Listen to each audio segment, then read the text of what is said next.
ఓం శ్రీ గురుభ్యో నమ. గం గణాధిపతయే నమ. శ్రీ అష్టయోగ విద్యాపీఠం వీక్షకులకు స్వాగతం.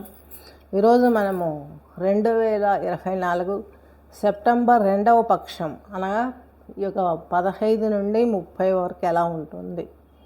తులారాశి వారికి 2024 సెప్టెంబర్ 2nd పక్షం అంటే 15 నుండి 31 వరకు మనకు ఎలాంటి ఫలితాలు వస్తున్నాయి ఈ యొక్క తులారాశికి.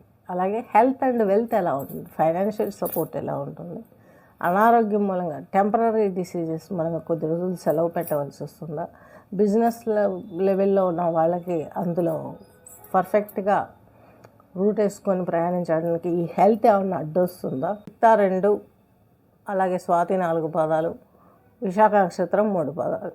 మీకు హెల్త్ ప్రాబ్లమ్స్ ఏ విధంగా వస్తాయి. రాహు 6వ ఇంట్లో ఉన్నాడు. ఈ 6వ ఇంట్లో రాహు ఉండడం మూలంగా ఏదో పీడించినట్లుగాను, ఏవో మనకి మానసికంగా కుంగిపోవడం, ఇలా ఉదర సంబంధమైనటువంటి అనారోగ్య సమస్యలు, కాన్స్టిపేషన్, ఐబిఎస్ ఇలాంటి ప్రాబ్లమ్స్ ఉండే అవకాశాలు ఎక్కువగా ఉన్నాయి.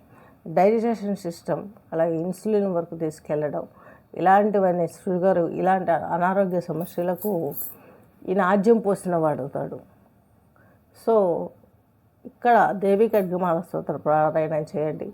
ఈ యొక్క శుక్రవారం రోజు 10:30 నుంచి 12 వరకు రాహుకాలం ఉంటుంది. ఆ సమయంలో మీరు పూజలు ఇలాంటివి దీపారాధన చేయగలిగితే ఇంకా మంచిది. లేదా ఉదయం చేసిన దీపారాధన ఆఫీస్కి వెళ్ళే హడావుడిలో ఉంటారు కాబట్టి ఉదయమే దీపారాధన చేసి అది సాయంకాలం వరకు కొండెక్కకుండా చూసుకున్నట్లయితే ఫలితాలు మీకే వస్తాయి. మంచి ఫలితాలు మీరు ఫేస్ చేస్తారు. హెల్త్ అయిపోయింది. ఇప్పుడు ఫైనాన్స్ ఎలా ఉంటుంది మీకు. ఫైనాన్స్ తీసుకుంటే ఇక్కడ కర్కాటక రాశి మీకు ఫైనాన్స్ స్థానం అన్నమాట. ఈ స్థానంలో ఎవరున్నారు, ఎవరు చూస్తున్నారు, ఇవన్నీ తీసుకున్నట్లయితే ఏ గ్రహం కూడాను మీ దశమ స్థానాన్ని చూడట్లేదు. కాకపోతే ఈయన చంద్రుడు 2.5 రోజుకు ఒక రాశి మారుతాడు కాబట్టి ఆయన్ని ఇక్కడ చక్రాలలో తీసుకోవట్లేదు. ఇక్కడ మీకు ఈ స్థానాన్ని ఎవరన్నా చూస్తున్నారనడానికి కూడా ఆస్కారం లేదు. పైపెచ్చు షష్టాష్టకం పట్టింది శనితోటి. ఈ యొక్క కొన్ని ప్రతిబంధకాలు ఆరోగ్యం విషయంలో, ఫైనాన్స్లో ఎట్టకేలకు ఈయనకు మంచి జరిగే అవకాశం చాలా స్పష్టంగా గోచరిస్తుంది. శుక్రుడు 18th నుంచి స్టార్ట్ అవుతాడు. అంటే మనకి ఇక్కడ తులారాశి సంచారంలోకి ఇక్కడికి వచ్చిన శుక్రుడు 1వ రాశిలో మీ తులారాశిలోనే ఉన్నాడు కాబట్టి మంచి ప్రోత్సాహకరమైనటువంటి యాక్టివిటీ కలగజేస్తాడు. సోషల్ లైఫ్ కూడా బాగుంటుంది.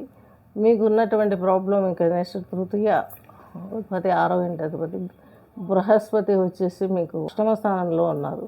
దీని మూలకంగా కొంచెం ప్రాబ్లం పెరుగుతాయేమని కంగారు పడతారు. కానీ 6, 8, 12 అధిపతులు ఒక రాశిలో ఉంటే, ఒకరి రాశిలో ఒకరు ఉంటే, సపోజ్ 6వ ఇంటి అధిపతి 8లో ఉన్నా యోగిస్తాడు, 12th ఉన్నా యోగిస్తాడు. అలాగే 8వ ఇంటి అధిపతి 6లో ఉన్నా యోగిస్తాడు, 12th ఉన్నా యోగిస్తాడు.